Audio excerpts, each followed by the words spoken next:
Hey there, today we're talking about being Jesus in the world and talking about conviction. All right, let's get into it.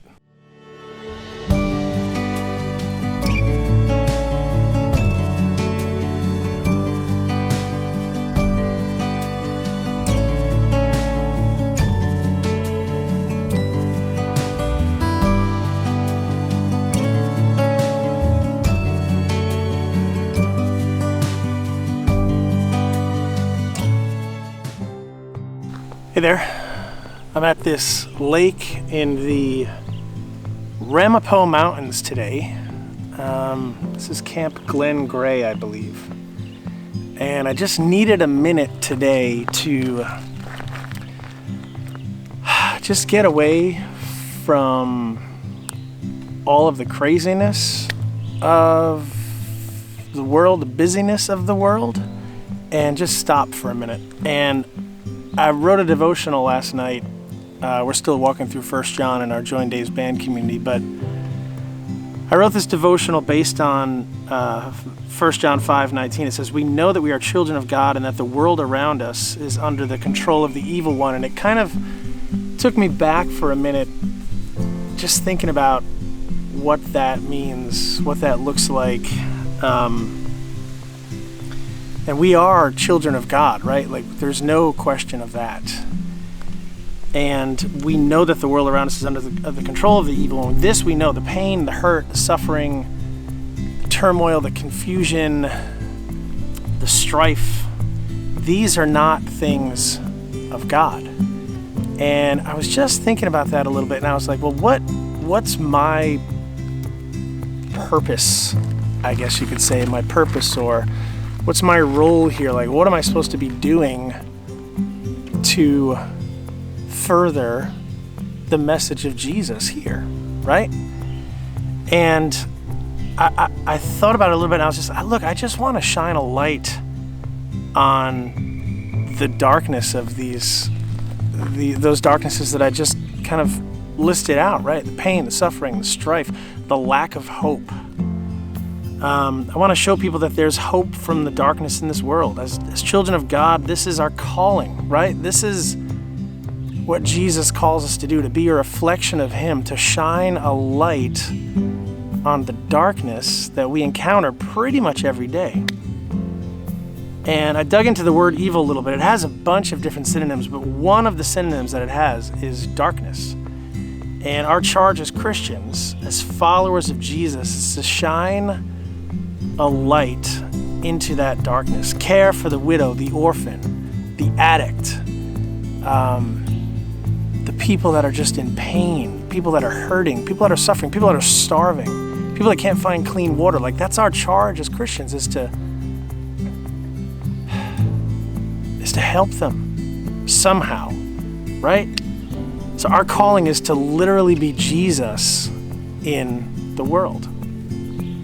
And I got a hold of that, and I was just like, man, like, how am I doing that? How am I even responding to that call? And this is a question to ask yourself today as well. Like, how are you responding to that call? Like, do you have a plan for today? How can we, as followers of Christ, shine hope in the darkness?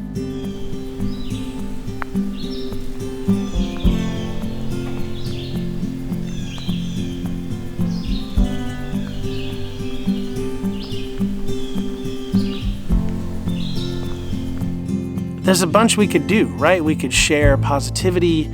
We can share hope. Maybe we text somebody that we haven't seen in a while or talked to in a while and just kind of check in on them and see how they're doing.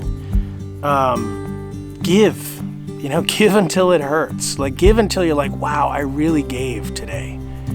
But maybe that's your time, maybe that's money, maybe that's food. I don't know what it is for you, but this is the calling that we have in Jesus, is to respond to the darkness in the world.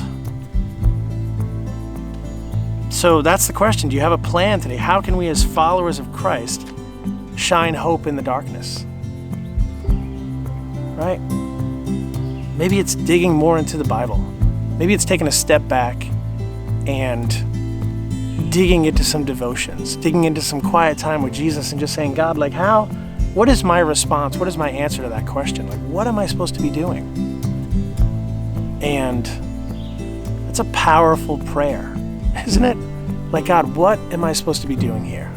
That's a very powerful prayer. So, and then once you do that, like, have those devotions, but maybe share what you've learned with others. Maybe start your own Bible study. I don't know, maybe start something online, a Zoom call. I'm not sure what it is, but there's so much evil and fear in the world, and we can certainly talk about fear.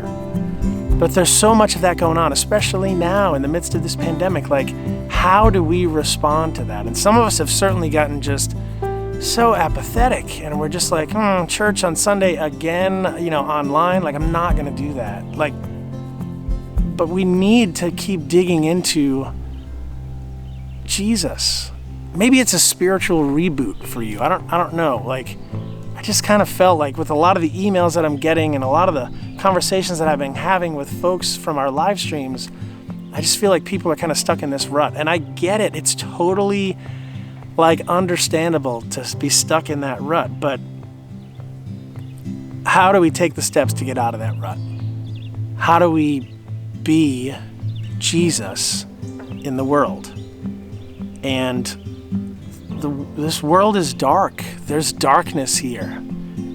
And it needs us to be Jesus in this world. So think about that today. Think about, like, what is your response to that question? What is my plan for today? Do I have a plan? What's the plan? What am I going to do? How am I going to work towards this? How am I going to work towards being Jesus in the world? I don't know what that answer is for you. I'm not even sure I know what it is for me. But I'm certainly trying to figure it out. I'm trying to seek Him more to understand what my role is in all of this. Because we each have a role, and this is all happening for some reason that maybe I don't know, maybe we'll find out when we get to heaven. I'm not sure, but that's the question today. Do you have a plan to be Jesus in your world? Not this gigantic world. It's the little worlds that we all live in, our little small communities, our families, our friend circles. The small radius that you go around your house. How can you be Jesus to those people and to those situations in those areas? I know, it's convicting, right? It's like, oh man, this guy is asking me to do this. Yeah, maybe I am. Maybe some of us need to hear this. I don't know. But man, it was just convicting me this week. And I needed to kind of step away from the world for a minute, come out into the woods. I mean, like this, it's gorgeous here. I'll take some pictures, but it's absolutely beautiful here. And I just needed to kind of step away for a minute and reset and rethink about what my role is in all of this. That's my question to you. What is your role in all of this? Because Jesus is calling us. I've said this all week long on the live streams. He wants us to be the me that He made us to be. Right? A lot of us get lost in the shuffle. We get lost in pursuing worldly stuff, monetary wealth, all this kind of stuff. And Jesus is like, wait. I made you with a purpose. And what is that purpose? So today, what is your plan? Like, write in the comments. Or if you journal, write down in your journal, like, what is my plan today? How am I going to move to the next step? And this may be like a 2, 3, 4 year process. I don't know. Like, I'm not sure. But it's taking a minute and just stepping back and saying, okay, what is my plan here? How am I going to get drawn closer to Jesus so that I can go and take that out into the world and be the Jesus that He wants me to be? Okay? Man, it's a convicting question. I get it. Maybe some of you have already shut off the video. But it's a convicting question. So today, be convicted. Figure it out. Pray about this. Let God into the conversation and just say, God, who am I supposed to be today? And I can't guarantee it, but I certainly hope that if we pray that prayer every day, God's going to come back to us and push things in our path that we're supposed to be working with. So, man, be convicted today. All right, we'll see you guys on the next one.